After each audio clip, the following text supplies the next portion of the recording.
Hezekiah, what's happening, man? What's going on, sir? It's been a while. It's been a minute. What you been up to? Everything. Just doing what I do. So, in terms of, we say everything. So, what are you doing now that people will be surprised or shocked by? What you got going on? Is there something interesting happening overseas or something that people go, Well, what you doing? we get ready to go to Africa. We're doing a live recording in Cape Town, South Africa. Really? So I'm excited. First time? First time doing the recording. It's not my first time going. Gotcha. Yeah. Gotcha. Why? Well, we've been going for the last 10 years. We set a church up over there, and so we've been going for the last 10, 12 years. And so I just think that, gospel music over in South Africa, they love the U.S. gospel, Mm-hmm. and they love the sound. I love the sound from South Africa. So we kind of infusing it together, putting it South Africa. Explain to the people who don't know the praise and worship in South Africa, in Nigeria, in Ghana. We think we do praise and worship. Bruh, I was at a church in Ghana in 2008. Yes. That was crazy. They on a whole different level. Whole nother, They do praise and worship. whole nother level. Well, I think the difference is, of course, it's authentic. Not that our worship is not authentic, but I think, because we basically sort of have everything at our feet. When I first went to South Africa, I met a group of people who did not have medical coverage, who did not have the means to even go to the doctor. And all they had was worship. And so they came to church worshiping, but they were worshiping because they needed something from God. And they wanted God to heal them because they didn't have the means to go to doctors. So I think sometimes when worship really truly comes from the heart, and it's not about the look, it's not about the fashion, it's not about the, who's singing. It's just about, it comes purely from the heart, because really what comes from the heart reaches the heart. And I found from being there, like they come there, worshiping from the heart. There was a young man who, when we did the offering, he didn't have any kind of means of money to give. He ripped 2 buttons off his jacket and gave 2 buttons. And that was his offering. I also think what has actually hurt us is that when you look at what took place during slavery, we were not allowed to express ourselves. Yes. And I think that still sort of hinders us in terms of no, shouldn't do that, or you're carrying on too much. Yes. As opposed to when I went to services there, we talk about allowing the Holy Spirit to move. Mm-hmm. They ain't tripping on the clock. Mm-mm. They're not, like I've seen some preachers. Hey, it's time for me to preach. Time for you to preach. As opposed to allowing the service. I think probably one of the greatest things I ever saw. Kirby John Caldwell was not there that Sunday. It was one of their other pastors. It was Windsor Village United Methodist Church. And the praise and worship was so powerful that the preacher literally chose not to give a sermon. Wow. The entire 2.5 hours. Wow. Was praise and worship. And now he talked in between, but it wasn't like stop praise and worship, time for the sermon time. Right. He allowed The worship, the Holy Spirit to move. And I just personally believe that that I've seen a lot of preachers quench or just stop the Holy Spirit from moving and not let that moment, not be in the moment and say, you know what, my sermon can wait because something else is happening. Exactly.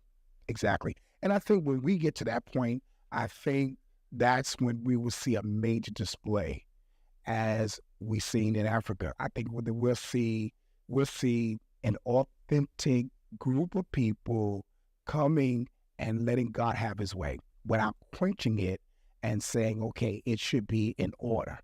because I grew up in a church where there was an order. Right. And if you didn't follow the order, then you was out of order.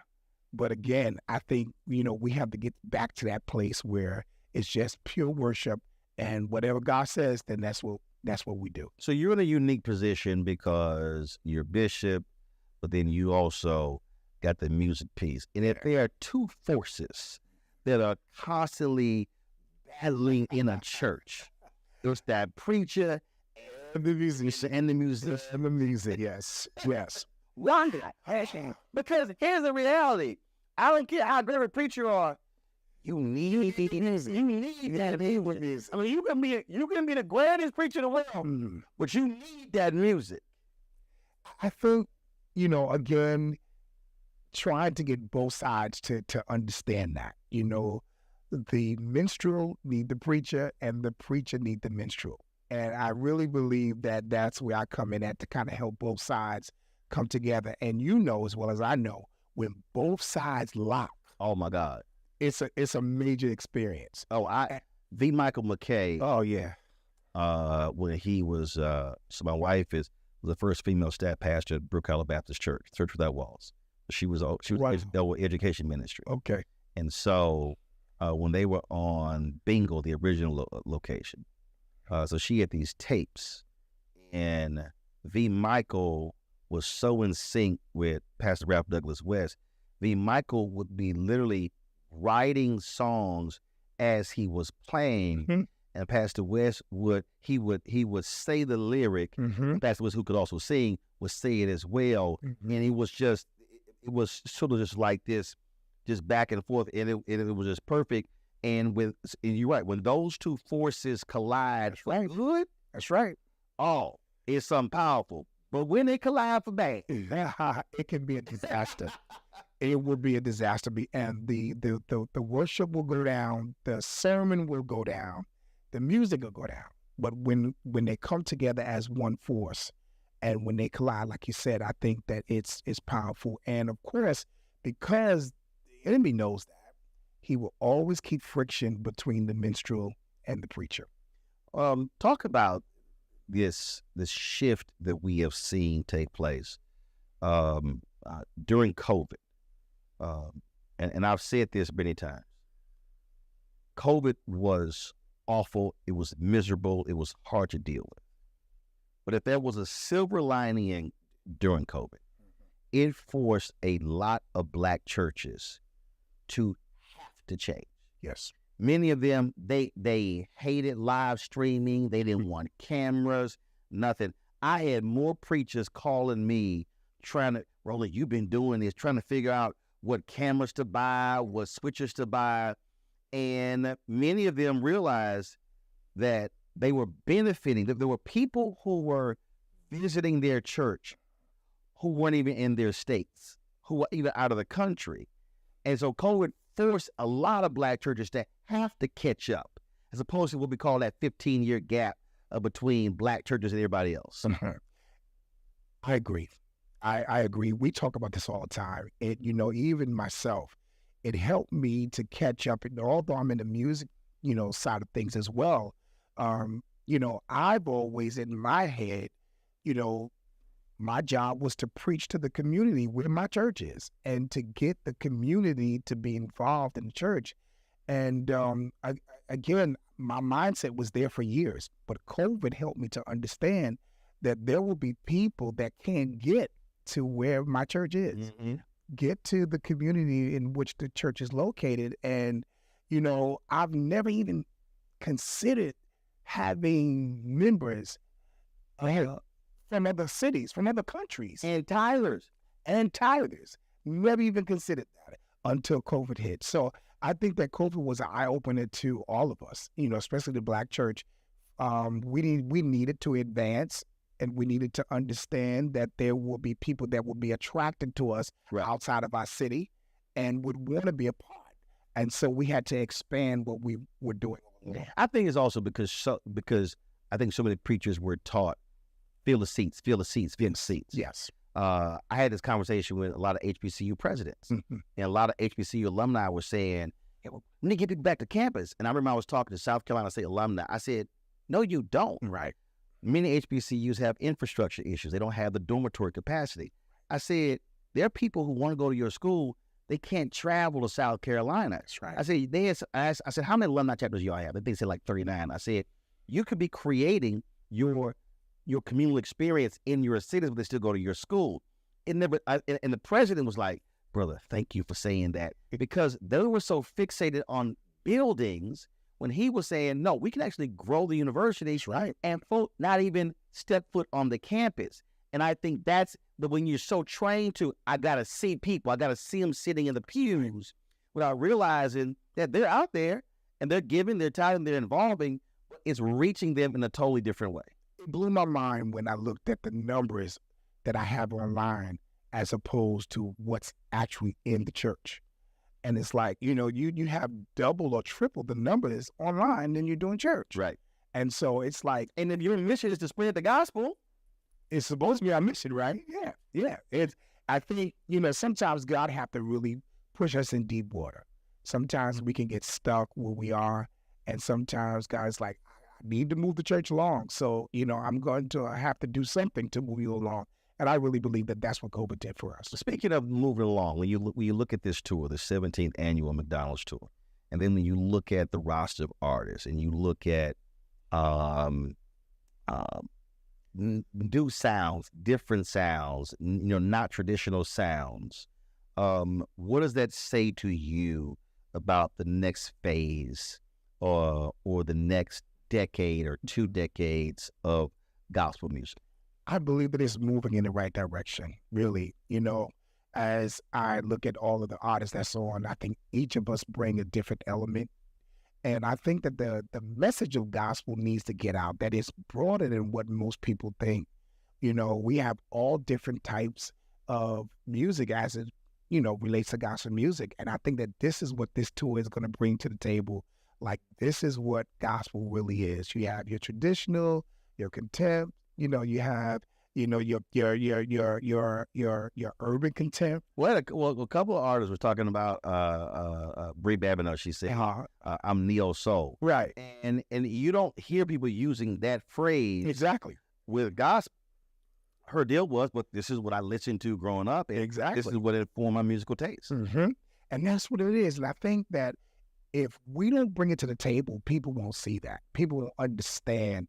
Most times when you think of gospel music, on the secular mindset, it's always back in the day in the 60s or, the 50s. But again, I think that we are bringing some to the table that have not been done.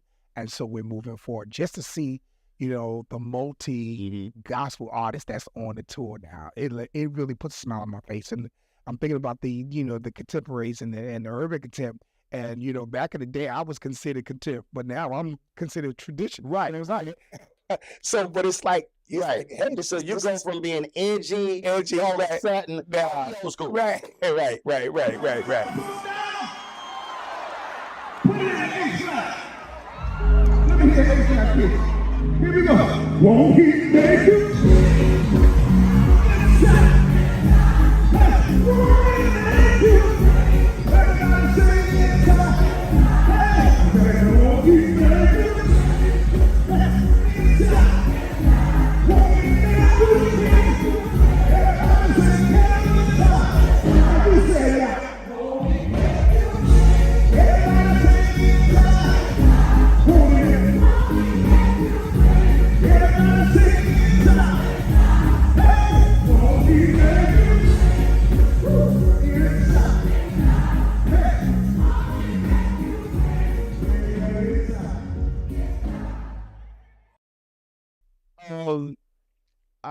I've asked many secular artists this. I've asked comedians this. Different cities bring different energy. And I'm not going to ask you about the 6 cities, but of all the places you go in the United States, is there a particular city that they bring it when you perform? Is there one that just, lot of great folk, but when you hit that city, I got to bring some fire because they are ready to praise God? I got to say Chicago. Really? I really have to just say Chicago. When you come, because I'm a quiet guy. And so when you come to Chicago, you got to bring it. You got to bring it because Chicago is a quiet town. Like, you can't mention quiet and not mention Chicago. So when you come to Chicago, like when we come to Chicago, we be on our A game because they come in because they want to hear that quiet sound. They want the energy, and they want the energy that they feel and they see every single Sunday. And so when we come, we bring it and we try to bring it a notch higher. Right. Yeah. So have there been times when they were like, "What?" And you either look at that crowd like, "Hey, I'm really John. We gonna have to switch that order because we gonna have to play something else because they ain't feeling it." Yes, that has happened. That has happened on several occasions. But then you know what? You have to know where you're going. Right. And then you have to know what songs to pull out, And so do you adjust that depending upon the city and where? Really? Okay, so now this is what I do. I don't ever stay in the dressing room. Some artists stay in the dressing room until it's time for them to sing or to perform. What I like to do, I like to go inside of the crowd or I'm behind the stage and I'm feeling the room. Yep. And I'm feeling what the crowd wants. Because a lot of times it's almost like preaching, pastoring. Sometimes I prepare a sermon, but then I have to switch it when I sense the room that the room needs something else. That's how I give speeches. Like literally, I don't write speeches. Wow. I wrote one speech, never read from it, but literally, I don't write the title. I don't have any notes, but that's exactly what happens. You have to read the room. I sit in a sense the people, and the room says to me, right, told the sermon, and I've given speeches, and the host would say, "How did you know we were dealing with that problem?" I'm like, "I didn't know. He knew. I didn't know." But absolutely, and you feel it. 'Cause I remember I spoke. It was the New York Black and Puerto Rican Caucus in Albany. Doc, and I'm sitting there, and they coming up to me, and they're like, "Miss Whitney, anything?" No. They were like, "Are you okay?" I'm like, "Fine." But it was like I felt it, and I was like, I need to get to that mic. It was, and I'm talking about, I was like, I didn't want to talk to nobody. Mm-hmm. I didn't eat anything. And I was like, but when I get to them, I got something to say to these people. And man, went up there. And so the next year, Bakari Sellers spoke. He called me. He was like, "Say, bro, what did you talk about last year?" He's like, "Cause I was speaking this year." Right. They still talking about what you talked about. I said, "Well, that's part of my job. I want to make it hard on that next person speaking." That's what you do. That's exactly what you do. And I think the key to my success is discerning the room, discerning what the people want, and then knowing what to do when you get on stage. And a lot of times we kind of rehearse our set, but sometimes the set, the atmosphere or the room, all the people is not calling for what you set out to put. So, and I think the worst thing in the world, if you are, and again, whether you're a speaker, whether you are a musician, whether you're a singer, is or even a DJ. Like I hate when DJs do. That's true. And they trying to DJ, they got a blast to play the wrong song. They play the wrong song, right? We read it. What you doing, right? And you have to be willing to read that room and make that switch. And a lot of people don't like that. They're like, no, I'm gonna do it this way. And it's like, well, and the artist's gonna let you know we ain't feeling what you give it out. It's true. So true. And if you don't read the room and if you don't discern the room, you can really fall on your face. And, but I think it's important to read the room and to kind of know the atmosphere. Right. And then you can kind of put the songs out. And I think, if most people would do that, I think we have better concerts. You've done stuff written for other performances with other people. Who would you say, it's not putting you on the spot, but it sort of is, but it was just unbelievably magic when y'all got together either to write it or produce it or even do it live? That out of all the different people, it was just, even today, you go, wow, that was crazy. I wrote a song back in the 80s called "I'll Make It." And I've always wanted to do that song with John P. Key. And we finally did it. Really? And it's like every time I hear it, And every time we get together and we do it on stage, it's just like, this is it. Wow. So, What about it? I think actually when I wrote the song and after the song came out and after I got accustomed to hearing John's voice, in my head, I was like, this is really a song for him, you know. And at the time I wrote the song, I didn't even know who he was, you know. Wow. Yeah, so I didn't know John at the time. But then, you know, after I heard his voice, I was like, that voice needed to be on that song. And so I always wanted to, wanted to sing with them. And so after a few years, we re-recorded it and I called him. I said, John, I want you to do I'll Make It With Me. He said, what? He said, okay, cool, we gonna do it. And we did it. And it's like, even now when I play it, listen to it, I'll be like, this is it. And then if we ever together, we did it a few years ago in Richmond together, it was like the crowd went crazy. Yeah. So I would have to say John Key.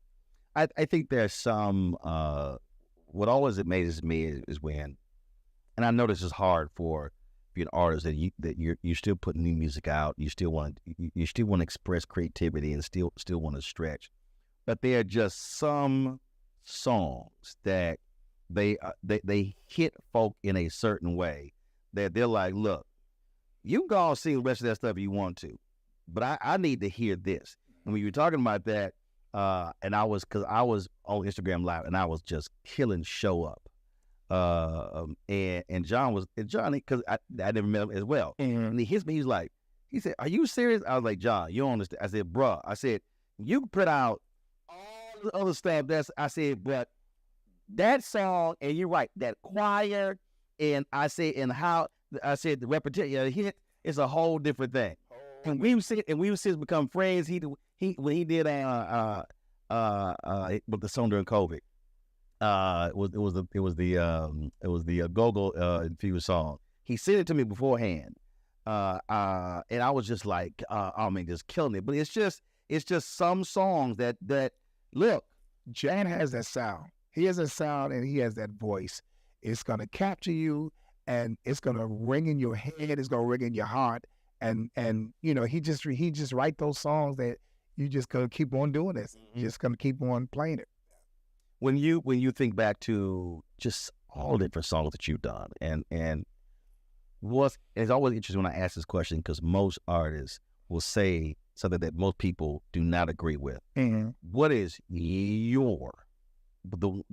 is it a song or an album that you're like, that's it for me, that you've done? I would have to say my Live in Toronto album.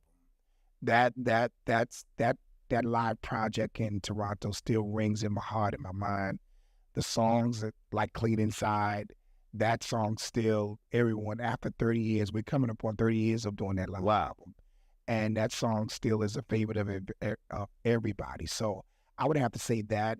Also, I also have to say the live at Radio City Music Hall.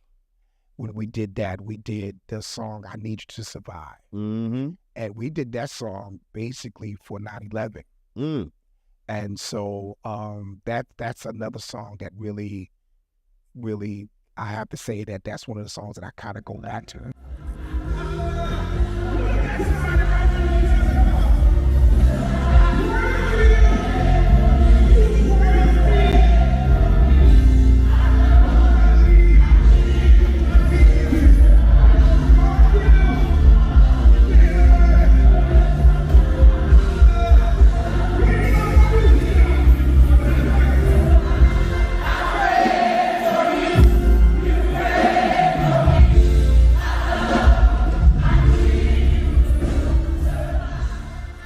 Why is live so much more different with gospel than any other art form? Well, I think it captures the essence of who we are. Sometimes in the studio, when you do studio records, you can't really get that feel. Bishop Roland Brown has that song where he goes, I don't want the studio sound. I want a church sound. Exactly. So that's really what that's all about. It's getting that because, when you're in the studio, you kind of just become professional. And when you're in church, you just kind of relax and you just do it. Right. And I think that's really what most times I want people to feel that. So McDonald's is doing this again for 17 years, in 6 cities. What do you want someone who's coming to one of these concerts? What do you want them to feel when they get back in that car or get on that bus or that train and go home? I want them to be amazed at the variety of gospel music. I want them to walk away feeling like I can do it, I can make it, and I am a lover of gospel music. That's really what I want. I think sometimes when we go to concerts, we leave, we're energized and, we are loving what we heard, but we really don't, leave a major impact. It's like the next day is over. Right. I want this to be a long-lasting experience that every time they see anything related to McDonald's, they'll think about the gospel concert and be like, that's what I want to do. Because that's what happened to me, Back in the day, I was back in New York. We started out, as, applying to be a part of the McDonald's Gospel Fest contest. Yeah. And I started loving it from that point. McDonald's was very instrumental in pushing me to say, hey, you're a gospel artist. And so here I am, I fell in love with it from watching it, from seeing it, and then wanted to be, a part of it. Here it is, years later, I'm here. So I think that that's what, I would really want people to grab a hold of that. Like, McDonald's put me down with gospel music. Yeah. Because one thing that happens to these cities, and from the past shows that I've done with them, people from all over come.